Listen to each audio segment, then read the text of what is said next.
Harihi Om. Namaste. Welcome to session 70 of the Sundarakandam learning series. We are in the middle of Sarga 26. To summarize what is happening in the Sarga is called Atmahatya Nishchayaha. So here, Sita Mata is in a very detailed way recounting the circumstances that led to her being in Ravana's captivity. She is also ruing the fact that she is not able to bear the separation from Raghava. And she's saying, surely if Rama had known, if only Rama had known, he would have definitely come to my rescue. We also discussed in the last class the reason why she could have been telling all this information again. Because it was told in Hanuman's hearing. This was for Hanuman to have a fact check.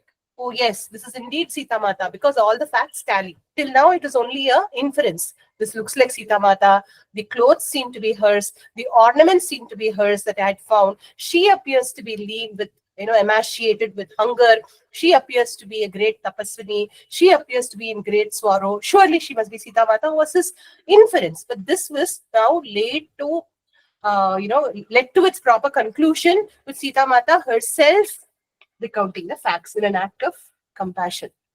I forgot to mention in the previous class, the shloka where we started with saying, Lord Rama's arrows will surely find its way wherever. Let's look at it.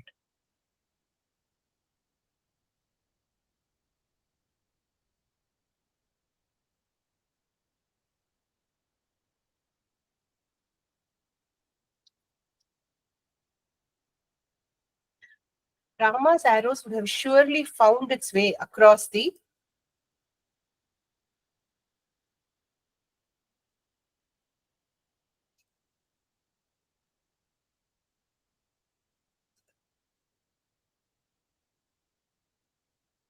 one second. 22, I think. 22, I think.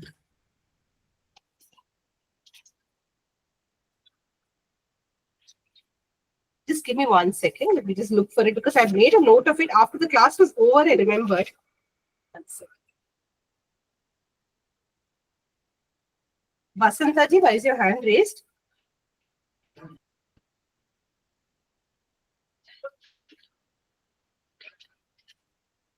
Now, as I was chanting, I wanted to tell you. Just give me a second. Let me just look for the show.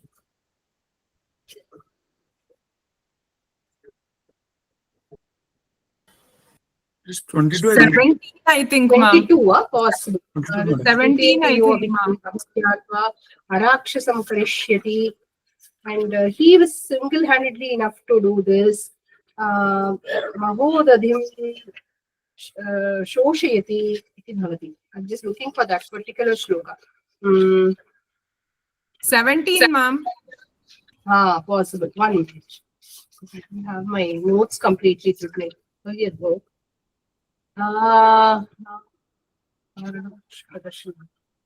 Yes. Kamam madhye samudrasya lankeya. Previous one. Correct.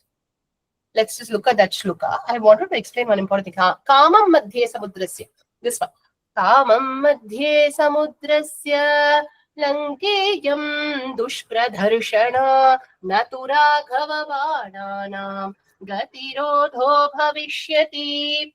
At this particular juncture, we must remember one important shloka which I had shared at the beginning, which I said is equal to the Shadakshari mantra of Lord Rama. Does anyone remember the shloka? I also requested everyone to chant it. When I started the classes only, I had mentioned in class, it's a very, very important shloka and it should be chanted because it signifies the unlimited power, strength and the compassion of Lord Rama. Okay, Dharmatma. Does anyone remember the shloka now? I've given the clue. Who can chant it? Please chant, Anandji.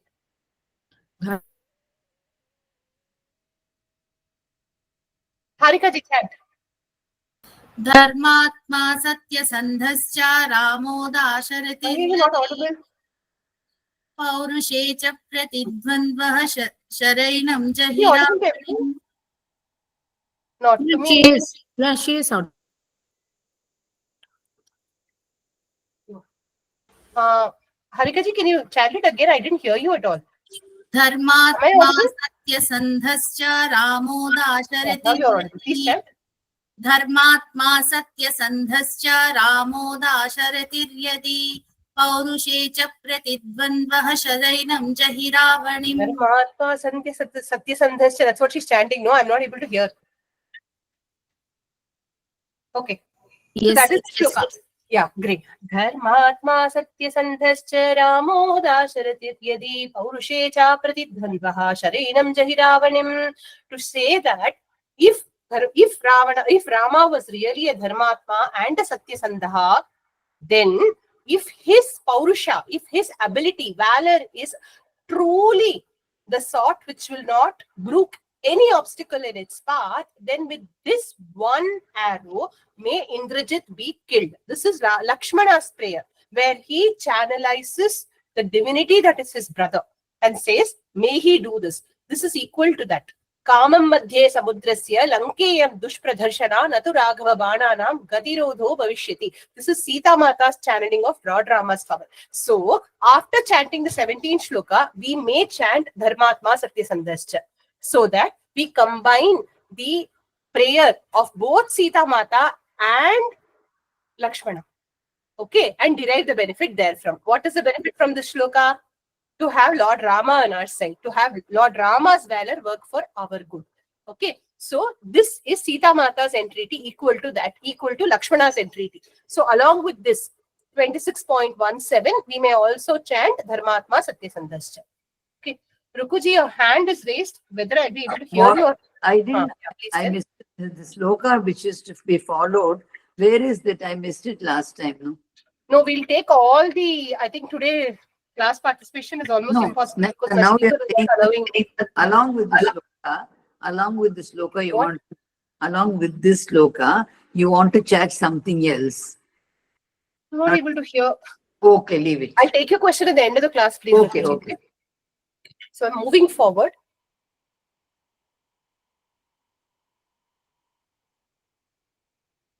Now we are in the 26th shloka. Chita dhuma kulapatha, Chita dhuma kulapatha, Gridhra mandala sankula, Gridhra mandala sankula, Achirenaiva lankeyam, Achirenaiva lankeyam, श्मशानसदृशी भवेत्, श्मशानसदृशी भवेत्, चिता धूमाकुलपता, गृध्रमण्डलसङ्कुला, चिता धूमाकुलपथा, गृध्रमण्डलसङ्कुला, आचिरेणैव लङ्केयम्, श्मशानसदृशी भवेत्, आचिरेणैव लङ्केयम्, श्मशानसदृशी भवेत्. Together, let's chant. In case I go out of hearing because of my speaker, just let me know. I'll have to restart it. Chita dhuma kulapatha, गृध्रमण्डलसङ्कुला, आचिरेणैव लङ्केयम्, श्मशानसदृशी भवेत्. So as we discussed in the previous class, from the 22nd shloka or so, Sita Mata starts to pronounce a curse on Lanka. Okay, so these are her words that bring to fruition the destruction of Lanka. Okay, so here what is she saying? Here, bhavet is the verb. What does bhavet mean? It may be so. What may be so? Let us see. Just a second. Chita dhuma kulapatha ridhramandala sankula smashana sadrishi iyam lanka achirena eva bhavet. This is the Anvaya Krama. So the description is of Lanka city. Iyam Lanka, this Lanka. Chita dhuma kulapatha. What does that mean? Chita means with funeral pyres. Dhuma means with the smoke arising from the funeral pyres. Kulapatha. Usually funeral pyres will be found in the crematorium. Here, the death count will be so high that funeral pyres will dot even the main avenues and streets of Lanka. So it will be engulfed from the smoke of funeral pyres. Gridhra Mandala Sankula, those very main streets, which are the place where Ravana shows off his wealth and prestige, will become filled with circles of Gridhra or vultures. What will they be doing? Coming for the dead bodies. Smashana Sadrishi, Smashana, cemetery, Sadrishi, equal to, Iyam Lanka, this Lanka, Achirena, very quickly, Bhavet, will become. Okay, so this is the meaning of the particular shloka. Let's move forward.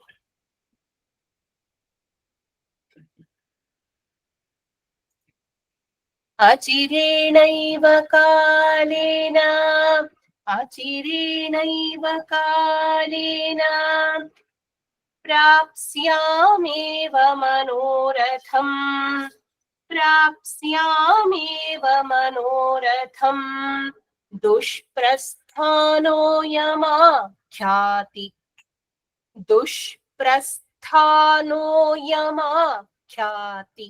Again, dushprasthano yama khyati, sarvesham vo viparyayaha, sarvesham vo viparyayaha, achirenaiva kalena, prapsyamyeva manoratham, achirenaiva kalena, prapsyamyeva manoratham, dushprasthano yama khyati, sarvesham vo viparyayaha, dushprasthano yama khyati, sarvesham vo viparyayaha.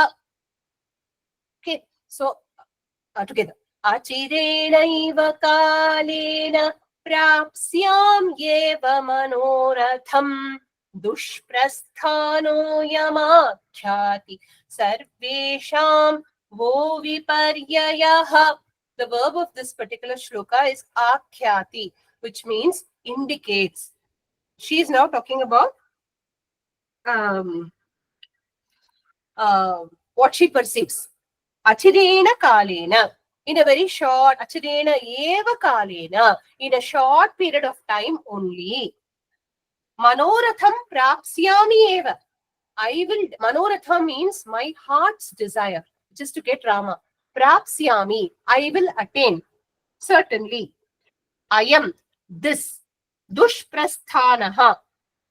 Dushprasthanaha refers to the heinous act of Ravana in abducting her and keeping her captive amidst the Rakshasis. So Dushprasthanaha means the evil act. Sarvesham vaha viparyayam. Sarvesham, for everyone. Vaha, for everyone who, for all of you. Viparyayaha, not you, you in the sense of Rakshasis. Viparyayaha, reversal of fate. Akhyati, forebodes. The very fact that you are not following, see, this is like, even Bhagavan will take it up to a point only. If we keep following adharma, then even Bhagavan will get angry and punish. So here she is saying, if you keep sticking to adharma like this, and if you keep tormenting me like this and separating me from my husband, surely justice will be served. Your fate will be reversed. So what is indicating here is a question.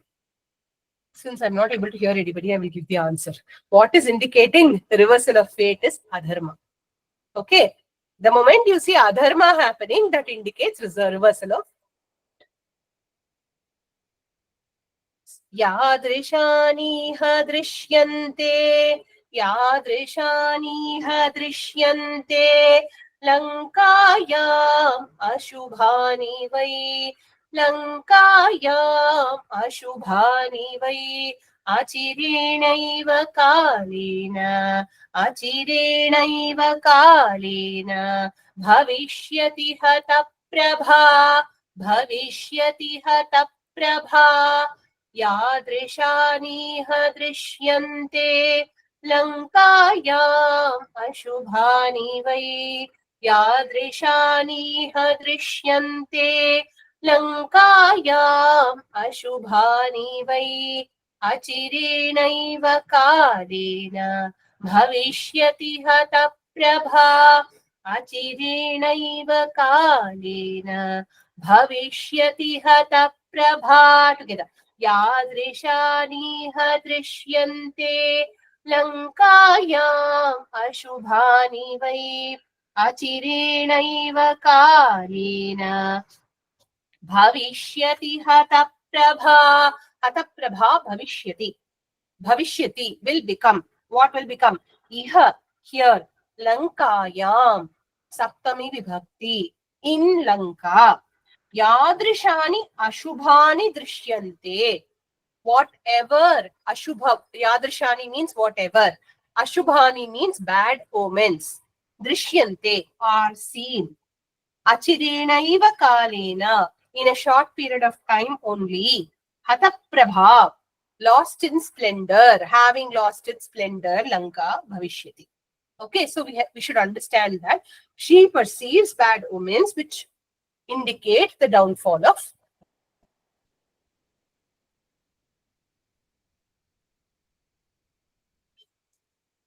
We can also understand it to mean Ashubha is simply abducting another person's wife and keeping in your city. That itself is Ashubha. Even if she did not see any omens, the most Ashubha thing there is Jaganmata being held captive. Okay.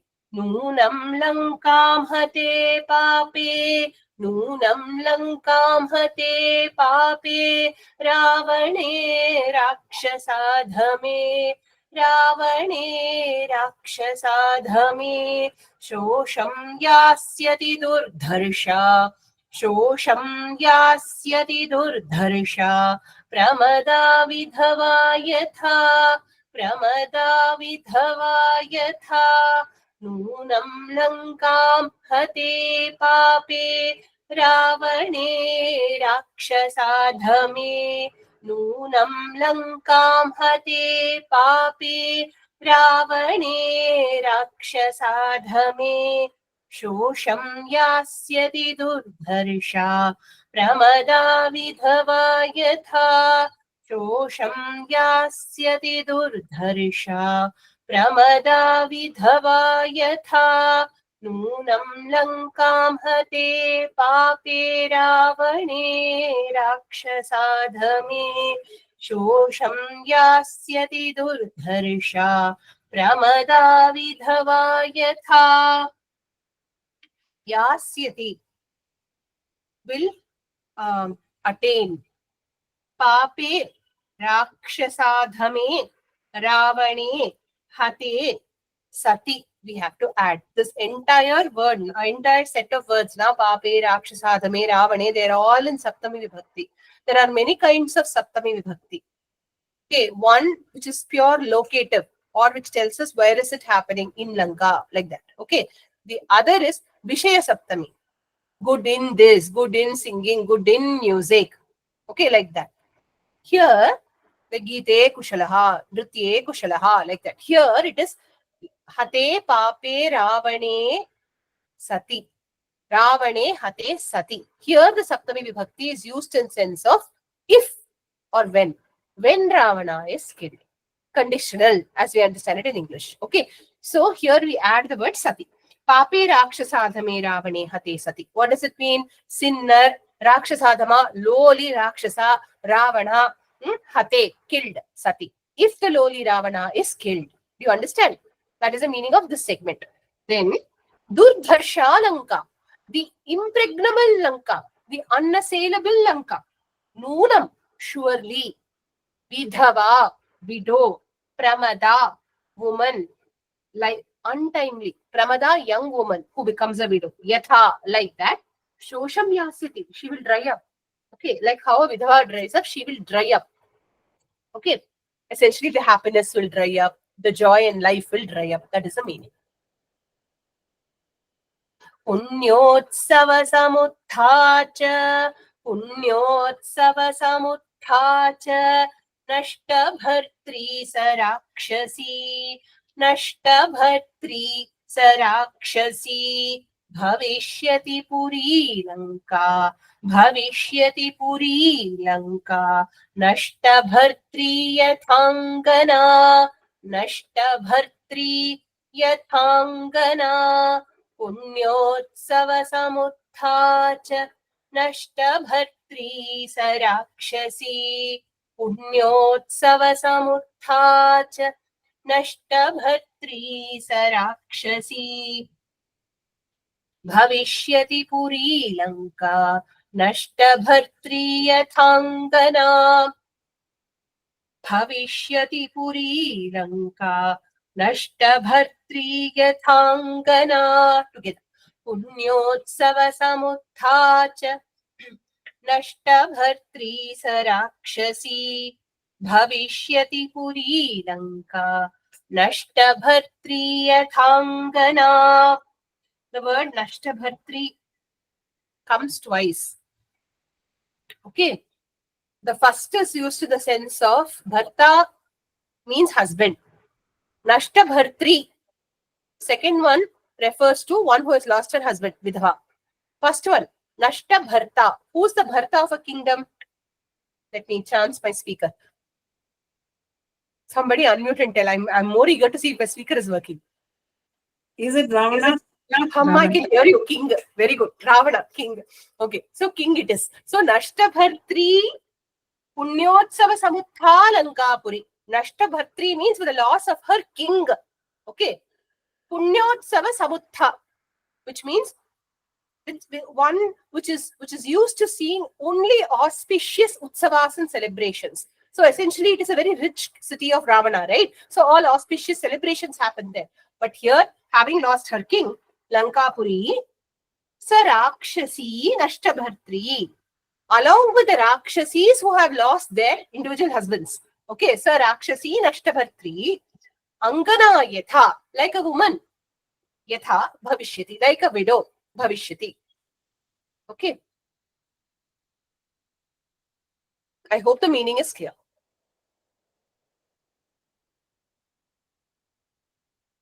Nunam Rakshasakanyānām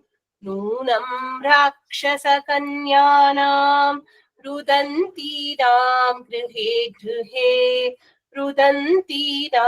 Gruhe Gruhe Shrošyāmi Nachirādeva Dukkhartānāmiha dhvanim Dukkhartānam iha dhvanim Nunam Rakshasakanyānām Rudantīnām Gruhe Nunam Rakshasakanyānām Rudantīnām Gruhe Shrošyāmi Nachirādeva Dukkhartānāmiha dhvanim Shrošyāmi Nachirādeva Dukkhartānāmiha dhvanim. Together. Nunam Rakshasakanyānām Rudantīnām Gruhe Shrošyāmi Nachirādeva Dukkhartānāmiha dhvanim. Shrošyāmi. Nunam Shrošyāmi. Shrošyāmi is in Rit Lakara, future tense. Okay, I will hear. What will she hear? Nachiradeva. Very quickly. Iha, here. Grihe. In every house. Dukkhartanam, of the distressed. Rudantinam, of the crying ones. Who are they? Rakshasa Kanyanam. Of the Rakshasa Kanyas who are distressed and crying. Dhvanim. Their sounds of sorrow. Nunam Shrošyāmi. I will surely hear. I will surely hear their wails. Okay, that's what Sita Mata is saying.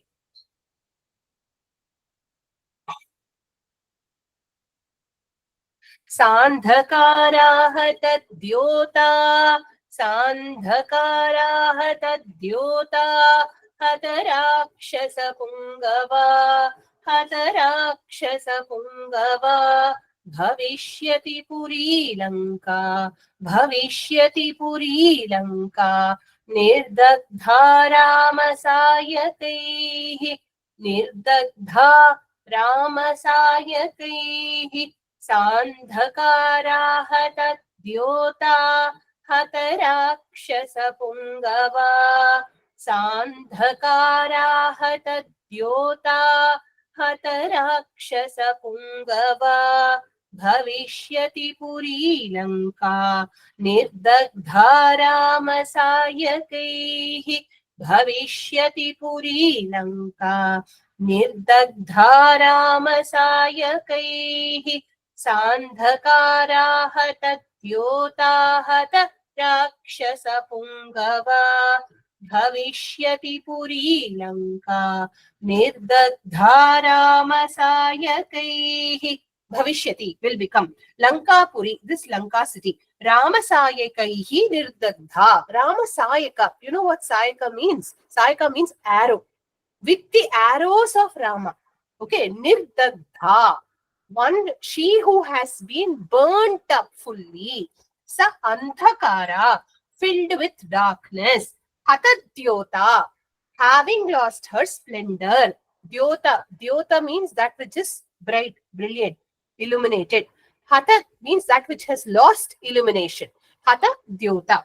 Hata Rakshasa Pungava. Rakshasa Pungava means what? The brave Rakshasas. Hata means having lost them because they've been killed. Bhavishyati. So it will be without, bereft of the brave Rakshasa warriors, bereft of its illumination and glory, having been burnt up by Rama's arrows, Lanka would be filled with darkness.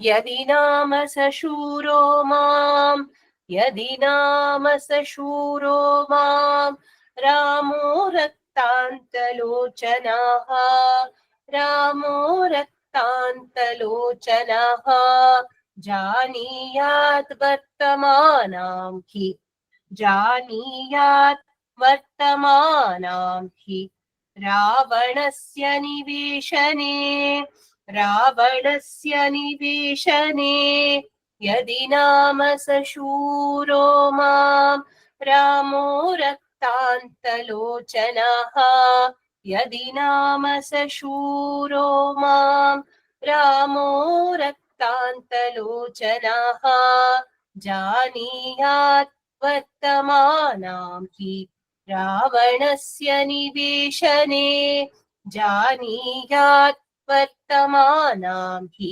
Ravanasya niveshane together. Yadi nama sashuro mam Ramo raktantalochanaha janiyat vartamanam hi Ravanasya niveshane. Let's see the next shloka also and see the meaning of both the shlokas together.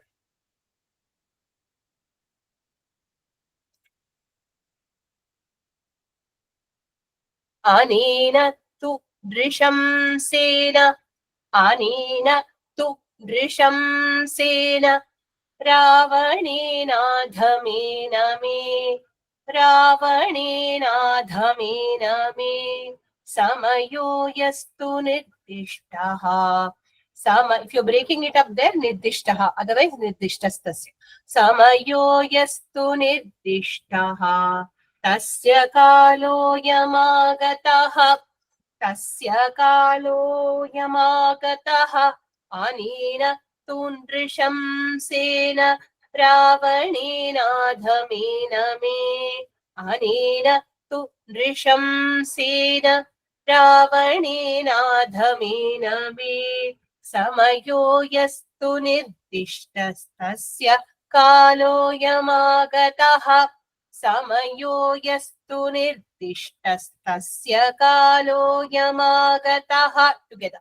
Anena tu drisham sena Ravanena dhamena me. Samayo yastu nirdishtastasya kalo yamagataha. Okay. Vartate, previous shloka, can be used as one of the verbs. Shuraha, from the previous shloka. Shuraha, Raktantalochanaha, Saha Ramaha. Okay, Shuraha, we all know, brave one. Okay, Saha Ramaha, that Rama. What is the adjective for him? Raktantalochanaha. Okay, Lochanaha, eyes. Rakta, blood color, red color. Anta, edges of the eyes are blood red in color. Okay. Usually, Raktantalochana is used to describe Rakshasas or people who are prone to anger, violence. Okay. But here, Rama, when dharma is violated, is surely somebody who shows anger. Okay. So, Yasya bibhyati devascha jataroshasya sayyuge is one of the words, epithets used by Valmiki. Okay, to describe Rama. What does it mean? One whose anger will be so scary that even the devas would be scared of it as if it was Pralayagni. Okay, in that way, one is capable of showing anger. So here we understand from Valmiki's very careful usage of the word Raktanta Lochanaha to mean that Rama will surely show anger on account of adharma being followed here. Mam Ravanasya Niveshane Vartamanam Yadi Nama Janiyat. So Raktanta Lochana, the one who is capable of great anger, if he knows Mam means what? Me. Ravanasya Niveshane, in Ravana's palace. Vartamanam, I am present. Yadi Nama Janiyat, if he gets to know of this, Janiyat, if he knows, Nrishamsena, by the cruel one, Adhamena, by the lowly one, Anena Ravanena, by this Ravana, Yaha Samayaha Me Nirdishtaha, the time which has been given to me as my avadhi. What was the avadhi? What is the samaya given to her? Who can tell me? 1 year. Sorry, not audible. 10 months, ma'am. Show the number. Not 2 audible. months. 10 months, ma'am. How much time? 2 months. More 10 months. More 2 months. 2 months. Balance. Please tell. I'm not 2 able more to hear. months. 2 months. 2 months. Yeah, exactly, Harikaji. 2 months more. Thank you for using the chat box. Actually, I should everyone write in the chat box, correct. That way class participation will happen. So of the 12-month period, 10 months were over, 2 months were remaining. So that Samayaha which Ravana has given is how much? Yaha Samayaha Adhamena Ravanena Nirdishtaha, 2 months. Tasya Ayam Kalaha Agataha. It will be Kala for him, not for me. Ayam Kalaha, for him the Kala will come. For him Mrityu will come. Okay. Me Vihitaha Saha Mrityu Asmin Dushtena Vartade. Me Vihitaha, I have fixed Mrityu for him. Understood? He has fixed an avadhi for me to accede to his request, namely 2 months. If only Rama gets to know of this injustice, I am fixing an avadhi for him. In 2 months, he will meet his death. You get it? Me vihitaha mrityuhu. I have ordained mrityu on him. Okay. Asmin Dushtena. This is the sealing point actually. Everything else also is okay. But here she's cursing directly. She's telling Ravana will be destroyed. And her word will never go untrue. Just like Rama is Satyasandha, Sita is the Shakti behind the Satyasandha. She is Satyavak herself. So when she speaks, her Vak will surely become true. So she has fixed Mrityu for Ravana. There is no hope for Ravana. Akaryam yena jananti, akaryam yena jananti, nairtah papakarinaha, nairtah papakarinaha, adharmattu mahot patu, adharmattu mahot patu, bhavishyatihi sampratam, bhavishyatihi sampratam, akaryam yena jananti, nairtah papakarinaha, akaryam yena jananti, nairtah papakarinaha, adharmattu mahot patu, bhavishyatihi sampratam, adharmattu mahot patu, bhavishyatihi sampratam. Together. Akaryam yena jananti, नैरताः पापकारिणः अधर्मात्तु महोत्पातो भविष्यति हि साम्प्रतम्. Okay. So, dharmam na, what is the word? Bhavishyati is the verb here. Bhavishyati will befall. What will befall? Papakarinaha ye. These who are sinners. Who are they? Nairitaha. Who's a Nairita? Nairita is a Rakshasa. Okay. So, these Nairita or Rakshasas, akaryam na jananti, do not know what is wrong action. Okay, do not know what must not be done. Adharmattu sampratam mahotpataha bhavishyati. Why do they not know what should not be done? Because of adharma. Adharmat is in Panchami Vibhakti. In Panchami Vibhakti, it is Hetu Panchami. So why do they not know what must not be done? Because they do not know what is dharma. Because of lack of knowledge of dharma, adharmatu, sampratam, presently, mahotpataha, a great calamity, bhavishyati, will befall them. Understood the meaning?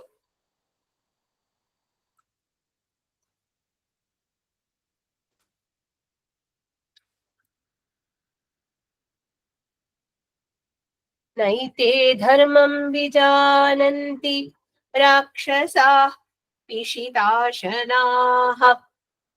Rakshasah pishitashanaha dhruvam mam pratarasharthe. Dhruvam mam pratarasharthe. Rakshasah kalpayishyati. Rakshasah kalpayishyati. Naite dharmam vijananti rakshasah pishitashanaha. Naite dharmam vijananti rakshasah pishitashanaha. Dhruvam mam pratarasharthe. Rakshasah kalpayishyati.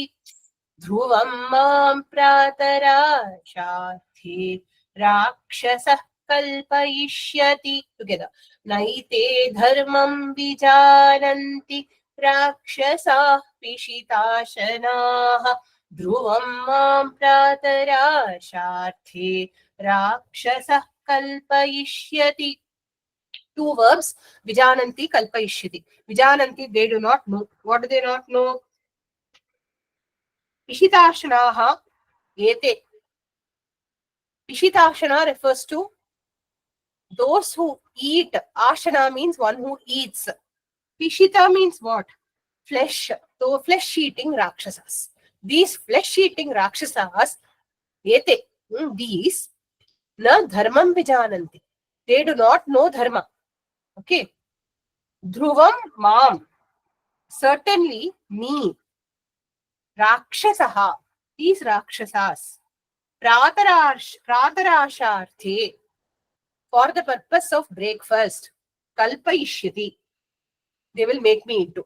Surely they will make me into an offering fit for breakfast. Okay, this is her statement. So they do not know dharma. So they do not know that it is adharma to kill a woman, let alone eat her up. Okay, so since they don't know it, they will surely kill me. Surely they will make me fit for breakfast. This is why Atma Hatya Nishchayaha, she said, this is why I'd rather give up my life than be made into breakfast for Ravana or the Rakshasis. Saham katham karishyami. Saham katham karishyami. Tam vina priyadarshanam. Tam vina priyadarshanam. Ramam raktantanayanam. Ramam raktantanayanam. Apashyanti sudukhita. Apashyanti sudukhita. Saham katham karishyami. Tam vina priyadarshanam. Saham katham karishyami. Tam vina priyadarshanam. Ramam raktantanayanam.